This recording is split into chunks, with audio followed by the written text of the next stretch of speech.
All right, pregame thoughts, Padres and the Rays. A visit to the Trop. The Padres have not been to the Trop since August 17th of 2016. And let's see what the Padres lineup was. Cespedes Family Barbecue tweeted this out this morning, and I was wondering when the last time it was that the Padres were back there. I know it was a while since the Padres had been at, I think, Fenway earlier this year. Um, maybe Baltimore. No, because they went to Baltimore, I think, Manny's first year with the Padres. But yeah, it's been a while.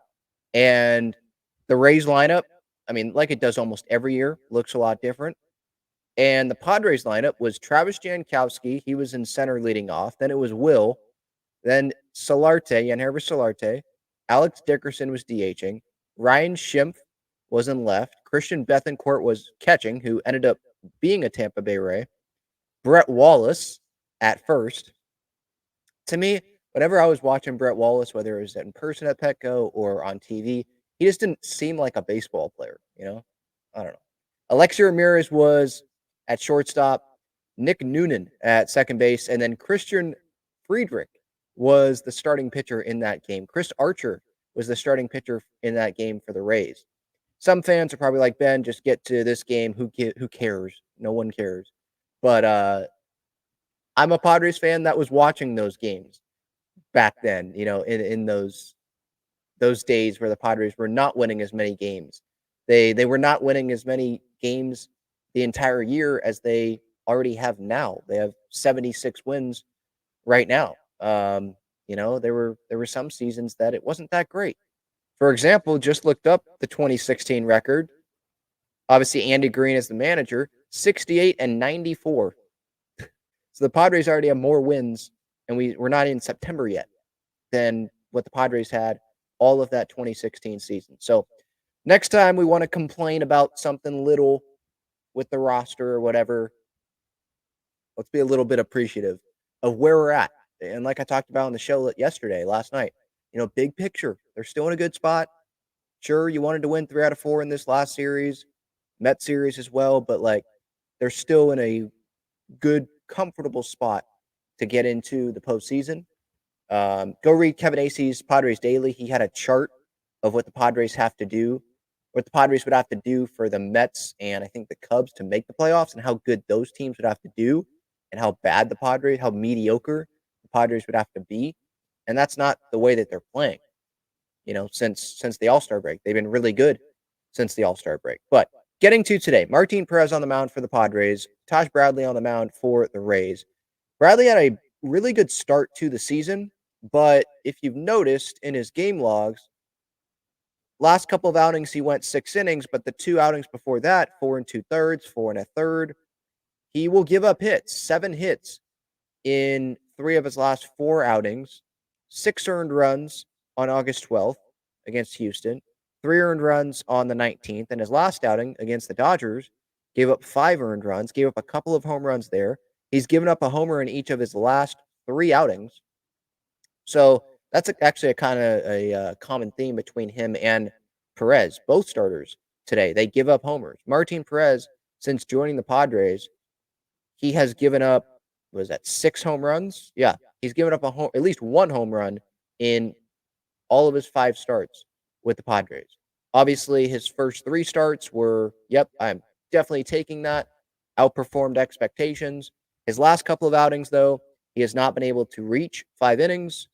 The walks, his last outing, 3 walks. You want to still try to limit that. The walks haven't been that big of an issue. He was getting more swings and misses. He was getting the strikeouts in his first 3 outings. So I'm going to be curious to see how he will attack these Rays hitters, and can he stay in that zone? Limit the walks. Can he go a start without giving up a homer? We'll see. And if it is a homer, hopefully it's the solo homer and not multiple. But I think this is another good test for the Padres to continue to grind out wins, and what is the Padres' purpose here? They're not going to be motivated by the crowd because no one's going to be there. So you're going to have to dig deep and go take this series. You just had a long 4-game series in hot weather in St. Louis. You're almost home. Some would say this could be a trap series, but as a Padres fan watching this team day in, day out this season, I don't think this is a trap series because I see this team, they're motivated to win regardless of where they're playing. It's not like they're only getting up for games against the Dodgers at home, let's say. You know, they've been able to go on the road and beat teams where it's not the best environment. They're not playing the best team on the road or even at home. At home there's a lot of fans, so maybe it's easier. I'm just trying to bring like maybe some fans might have the football mentality, well, where oh, you get up for game day because of how many fans are there and it's packed. That's not what that's going to be here in Tampa. It's not what it was in St. Louis, and they won those first 2 games in St. Louis in that brutal weather. So, I'm sure Padres players and just the Padres overall, they're gonna be happy that it is in a dome, but, how are the Padres gonna manage these guys? Because it is on turf, and turf is not friendly. It's not the friendliest. The players, they'd rather be playing on grass, I assume, than playing on turf, for their legs, especially when you're the Padres and you're playing 18 games in 18 days and 23, I think, in 24 days, something like that. So who's going to get the off days? If we look at this Padres lineup today, who got the off days today? Arise is off of his feet. Um, and so Profar's leading off. He's in left. Solano's at third. Manny gets half the day, so they're not putting him out there at third base. Crony's at first, Manny's DHing, Bogart's at second, Merrill is in center, then Peralta's in right, Campy is catching, and then McCoy. So Higgy gets a blow. He caught 3 out of 4 in St. Louis. So they give him a day, at least to start the game. Arise, they give him a day. So I'm curious to see, who's going to be rotating there to get a day off here, to give them, a couple days off in the next 10 days or so, right? Because they have the off day Tuesday in the middle of that Detroit series after this series. But yeah, that's Padres lineup. And then the Rays, Yandy Diaz still with the Rays. He's at first. Caminero is at third. Carlson is in left. I think that's Dylan Carlson, who used to be St. Louis Cardinal. Yeah, Dylan Carlson. He's their 3-hitter. Lowe is in right. Caballero is at second. Morel is DHing. He was with the Cubs, but now he's in Tampa. DeLuca, in center. Walls at short, and then Jackson is going to be catching. I say their last names because some of these guys, I'm not 100% sure what their first name is. I'm not locked into the Rays every day. Alex Jackson is the catcher. I know Christopher Morel. I know Josh Lowe. Johnny DeLuca is in center. So, who do you really want to